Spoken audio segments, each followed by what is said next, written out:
Hi, my name is Kenneth Brandt. I'm Lee Brandt's brother. I didn't have a chance to get any closure. I wasn't even able to make it to the funeral. I I blew my serpentine belt 11 miles away from the actual funeral, which was 45 minutes away.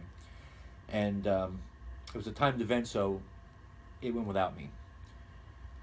And I feel like I need some closure, so I've decided to read this to all of you to understand and let myself go so I can have some peace. So I'm going to read my eulogy for Donald because no one's heard it yet. So we'll put it on Facebook. And this is how it goes. When I think of Donald, some of you may know him by his middle name Lee. I think of Indiana Jones. When he was in his late teens and early 20s, he shopped at Banana Republic. He even owned a whip. Donald, or in his presence, we, the family, would call him D. Lee. D. Lee was an adventurous person. When he graduated, he quickly joined the Navy and traveled the world. He was smart. Some would say a genius. He later joined the Army and went in as an officer. When he left the Army as a chemical warfare specialist, Captain Brandt then worked in the private sector as a chemist. I enjoyed having a smart brother. Before there was Google, I had Donald Lee Brandt. He was always a phone call away to answer a math question or give me a definition of a word or simply spell a word for me. I don't think in all my life that he didn't have an answer for me. And when Google finally made it to our computer, and then cell phones, I now had my own supercomputer. Donald and Google for me was a great combo package. He was smart and adventurous, also a great combo for a big brother. He was good to me. There was more than once he sacrificed and went without to help me out, and he never told me that. I found out months or years later from other sources. Donald and I had trust. When he left the country and was going to Iraq, he looked at me in the car on the way to the airport and said, "I want you to know something. I know that in all the years and all the things I trusted you not to repeat, I know you never had." He let me know that he trusted me with all of his heart. And he had a big one. I remember visiting him at his condo in Tampa. It was tradition every time I showed up. He would step out onto his 18th floor balcony and drink chocolate martinis with an Oreo cookie floating on top, made with Godiva liqueur, and smoke real Cuban cigars overlooking the city in Tampa Bay. What a fabulous view it was.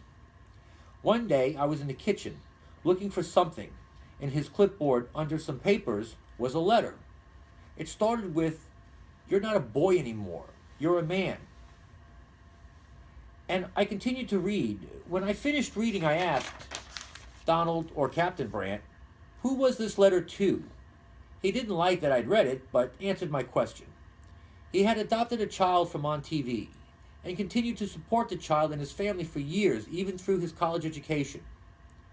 And he never said a word. I just stumbled upon it. And we never discussed it again. As a matter of fact, he did good things all the time and never spoke a word. It was simply just his way. It was just normal to be good and do good things for people. When I go back in time, I think of the things he gave me. He was always giving me something, even a laser red Mustang.